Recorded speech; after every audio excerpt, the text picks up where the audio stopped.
तो अब जुआ नहीं हो गए, अंदर से जुआ बनना पड़ेगा, तब आपका लक्ष्य हासिल होगा। अब इसके कार्यक्रम के उद्देश्यों को प्रकाश डालने के लिए आज रमेश भाई को निमंत्रित करते हैं। ताली बजा के आप लोग स्वागत करेंगे।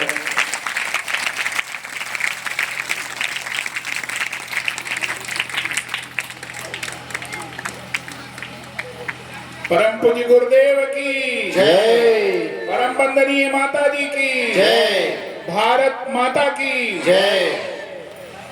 एक बार हमारे साथ सस्वर गायत्री महामंत्र एक साथ लंबे समय से बैठे हैं, हिल डोल नहीं हो रहा, कमर सीधा करना है, दोनों हाथ गोद में और सविता भगवान का ध्यान करना है।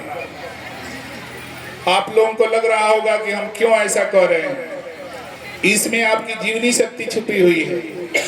अगर अपने आयु को बढ़ाना चाहते हैं तो केवल बैठना सीख लीजिए।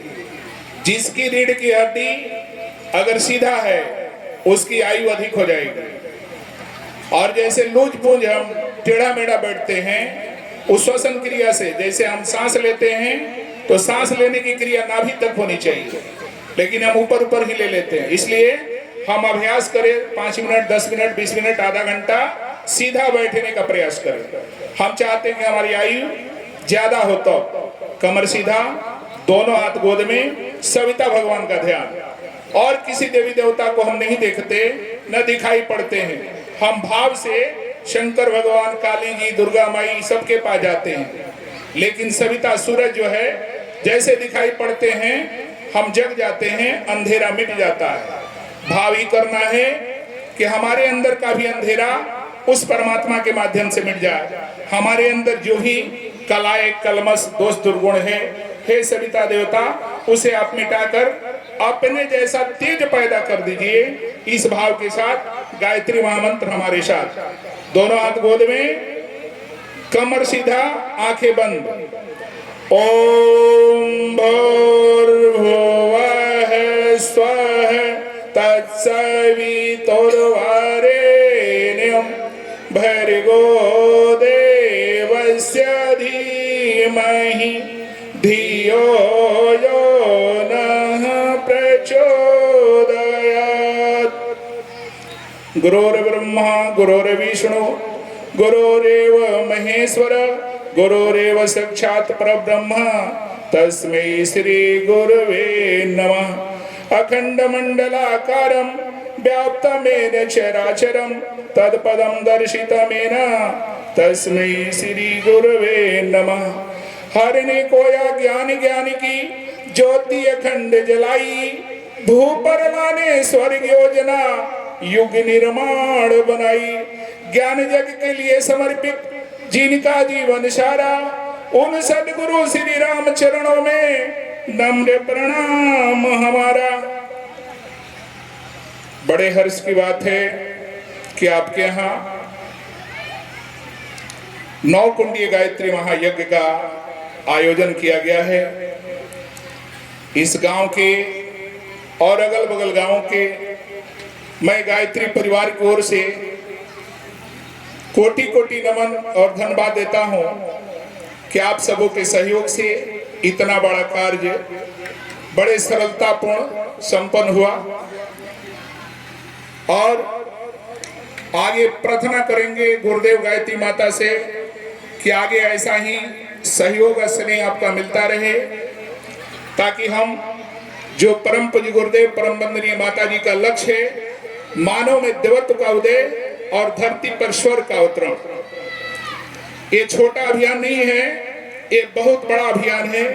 आप इसको छोटा नहीं समझेंगे, इस पर चिंतन करेंगे। जग में बहुत सारे भाग लिए होंगे, फेरे लगाए होंगे, झूले झूले होंगे, ऐसा यहाँ कुछ नहीं दिखता है। यहाँ जीवन से रिलेटेड व्यवस्था है, चिंतन चरित्र से व्यवस्था है, खान पान रहन सहन की व्यवस्था है। यहाँ मानव को देव मानव बनाने की प्रक्रिया है, नारी को देवी बनाने की प्रक्रिया है। संजोग इस गांव का नाम देउआपाली है।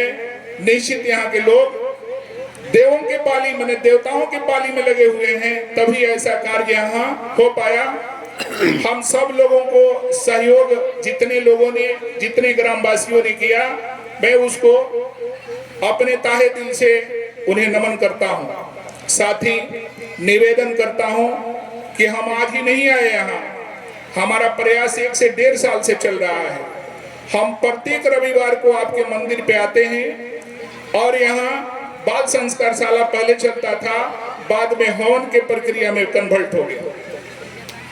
इसमें आप सबों से निवेदन करेंगे, कल आप हवन करेंगे, पूर्णावती होगा, आप अपने घर चले जाएंगे, लेकिन ईश्वर का दिया हुआ समय आपके पास है। उस समय को अच्छे कार्य में लगाने के लिए हम निवेदन कर रहे हैं। सभी भाई बहनों से, माता बहनों से निवेदन करते हैं, रविवार को आप यहाँ उपस्थित हो। क्योंकि एक दिन में ये हमारे जीवन का जो काई लगा, देखते हैं आप, पानी जहाँ गिरता है काई लग जाता है, फिर हम उसको पूरा रगड़ते हैं, उसके बाद भी काई का कुछ रंग रह जाता है। हम जन्मों जन्मों से अनेक तरह के कुसंस्कारों से ग्रसित हैं, एक दिन में वो परिमार्जन नहीं हो पाएगा। धीरे धीरे इस गायत्री माता की कृपा से हमारे अंदर सद्बुद्धि का समावेश होगा। पूरे दुनिया का एक दवा है इलाज, सद्बुद्धि अगर हमारे अंदर आ जाए तो हमारी परिस्थिति जो हो, हम गरीब हो या अमीर हो, हम अपने जीवन शैली को बदल सकते हैं। लेकिन मेरे पास धन का भंडार भी आ जाए और दुर्बुद्धि आ जाए तो हम चैन से जी नहीं पाएंगे और बदले में दूसरों को भी चैन से जीने नहीं देंगे। ये दुर्बुद्धि का प्रभाव है।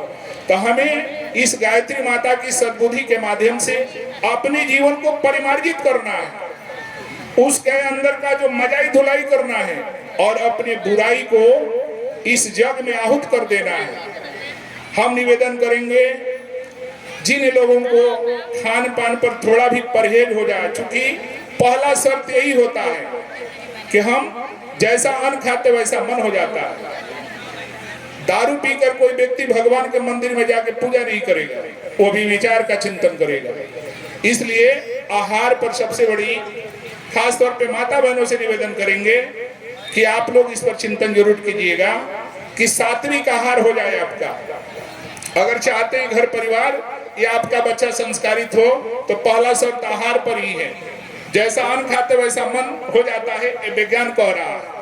तो इसलिए हम चाहते हैं कि मेरा परिवार, मेरा बच्चा बच्ची, हमारा सब संस्कारित हो, तो आहार पर थोड़ा सा चिंतन करेंगे। दूसरा है समय देने की बात। ईश्वर का दिया हुआ समय है, अच्छे कार्य में लगा देंगे। दिन भर लोग मोबाइल में अपना टाइम व्यतीत कर लेते हैं, जैसे हम लोग बहुत दिनों से प्रयास कर रहे हैं। हम चाहे कि 10-20 लोग हो जाए, हम 5 गांव परिक्रमा करें, लेकिन एक दिन भी ऐसा नहीं हो सकता।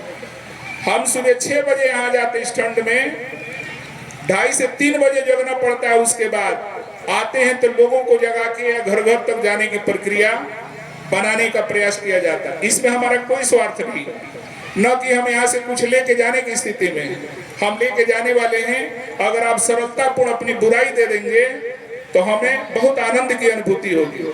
आपके धन पैसे की हमें जरूरत नहीं है, ईश्वर ने हमको जीवन यापन का पूर्ण व्यवस्था दिया हुआ है, हम पूर्ण आनंदित हैं। जो भी मेरे पास है उसमें हम प्रसन्न हैं, लेकिन हम ही चाहते हैं प्रसन्नता जन जन तक जाए।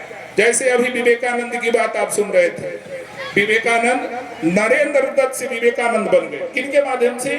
उन्हें गुरु को समर्पण कर दिया। रामकृष्ण परमहंस को उन्हें समर्पण कर दिया, वो क्या बन गए? नरेंद्र दत्त से विवेकानंद बन गए। और भारत की नहीं, पूरे दुनिया, आज का दिन उनके जन्म का दिन है। भारत के ही नहीं बल्कि पूरा दुनिया में युवा दिवस मनाया जाता है। उस व्यक्ति की इतनी ऊर्जा है, हमें लगता है कि आज ही हमारे पास है। वो कितनी ऊर्जा उस व्यक्ति में है।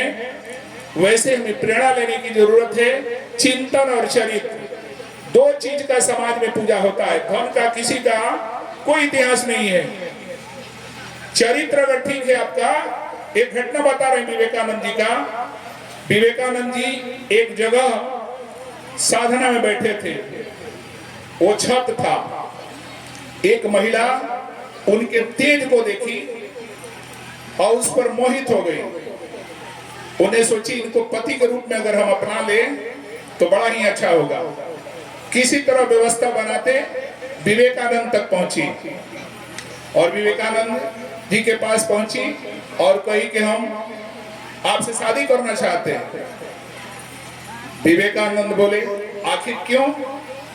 हमसे क्यों शादी करना चाहती हैं आप देख रही हैं हम सन्यासी हैं, हम ब्रह्मचर्य का पालन करने का हमने दृढ़ संकल्प लिया है, काई हम नहीं जानते, हम शादी करेंगे।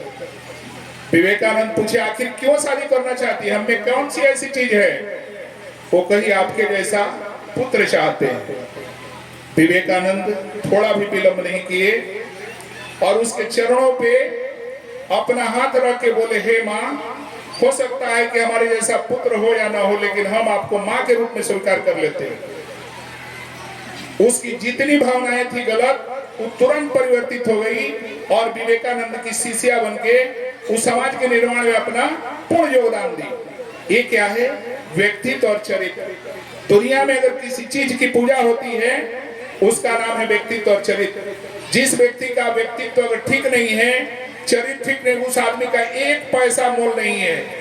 और जिसके पास ये चीज है, वो समझ ले दुनिया का सबसे धनवान व्यक्ति है। इसलिए इस पर आज अत्यधिक चिंतन की आवश्यकता है। अगर सच पूछा जाए, शादी विवाह के दिनों में आज बहुत सारी बातें हो रही हैं। दहेज का डिमांड हो रहा है, हाइट इतना चाहिए, योग्यता इतनी चाहिए, कोई संस्कार नहीं पूछ रहा, कोई व्यक्तित्व और चरित्र का पैमाइश नहीं पूछ रहा है और सब लोग पतन के गर्त में जा रहा है। आज इस गायत्री परिवार के माध्यम से, इस परम पूज्य गुरुदेव के माध्यम से हम सबको चिंतन करने की आवश्यकता है। ये घर की समस्या नहीं, हमारे और आप इस समाज की समस्या है और सब मिलकर इस पर चिंतन करेंगे तो इसका सरलतापूर्ण समाधान निकल के आएगा। इसलिए आप सबों से निवेदन करेंगे, आहार पर आप जरूर चिंतन कीजिएगा। हम दबाव नहीं कर रहे हैं, आप अगर उसी में लीन है तो हम उसमें कुछ कर नहीं सकते। यहाँ बहुत सारे पोस्टर लगे हुए हैं, जो हमारी माता बहनें पढ़ी होंगी उसको पढ़ लेना चाहिए कि क्या लगा हुआ है। क्योंकि आपके हाथ में कमाने, 21वीं सदी नारी की सदी है। आपके हाथ, आपका पति दुराचार भी होगा, आपके तप के ऊर्जा से वो परिवर्तित हो सकता है। कब? जब आप में क्वालिटी होगी। लेकिन आप भी उससे अगर आगे निकल गई तो फिर पतन कोई रोक नहीं पाएगा। इसलिए आज जरूरत है हमें व्यक्तित्व और चरित्र के निर्माण करने का और अच्छे कार्य में भागीदार होने का, अपनी कमाई का कुछ अंश लगाने का। ईश्वर का दिया हुआ सब कुछ है, हम न कुछ लेके आए हैं और न लेके जाना है। हम एक ही बात का निवेदन करने आए हैं, कर रहे हैं आपसे कि आपका कमाई का कुछ अंश नेक कार्य में लगे। वो हमको दान नहीं देना है, नहीं इनको दान देना है। आप अपने यहाँ ही अगर पैसा इकट्ठा करते हैं, कमाई का कुछ अंश आता है, कोई बीमार है, किसी का बच्चा पढ़ने लायक है, किसी की बेटी की शादी है, उसमें आप सहयोग कीजिए। लगता है इस ठंड में किसी को कपड़ा की आवश्यकता है तो अपनी कमाई का अंश कुछ लगा दीजिए। ये जान लीजिए, ईश्वर के खेत में जो बोता है वो 1 लाख गुना, करोड़ों गुना प्राप्त करता है। वहां कोई उधार नहीं जाता। लेकिन ये श्रद्धा पूर्ण होना चाहिए, ये नहीं कि दिखावा होना चाहिए, अहंकार होनी चाहिए, फिर तो उससे अच्छा नहीं दान करना। तो हम आपसे निवेदन करेंगे, यहाँ रविवार का जो कार्यक्रम होता है आप सब उसमें भागीदार हों, ताकि हम लोग आगे की व्यवस्था बना सकें कि देउआपाली रियल में ये देउआपाली है, यहाँ के लोग देवी देवता हैं, ये देने वाले हैं। देने में धन नहीं, विचार, व्यक्तित्व, चरित्र, समाज निर्माण में लगा देना। ये आज आप संकल्प यहाँ लेके जाएंगे दिव्य के माध्यम से। और कल जो है किसी को किसी तरह का कोई बुराई दान करना हो तो यज्ञ आहुति में दान कर देंगे और उसको फिर जीवन में कभी अपनाने का प्रयास नहीं करेंगे और बदले में एक अच्छाई लेके जाएंगे। हमारे यहाँ एक पत्रिका निकलती है अखंड ज्योति, उस अखंड ज्योति का आप पठन पाठन करेंगे। सालाना उसका 300 रुपये शुल्क है, हर महीना आप तक आता रहेगा। क्योंकि अच्छे साहित्य का भी अभाव हो चुका है।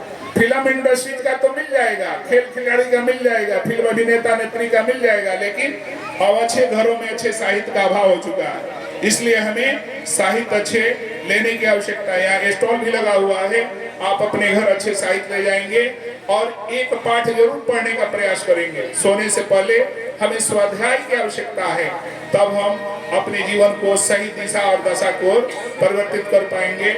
इसी भाव के साथ हम अपनी वाणी को विराम देते हैं। ओम शांति शांति।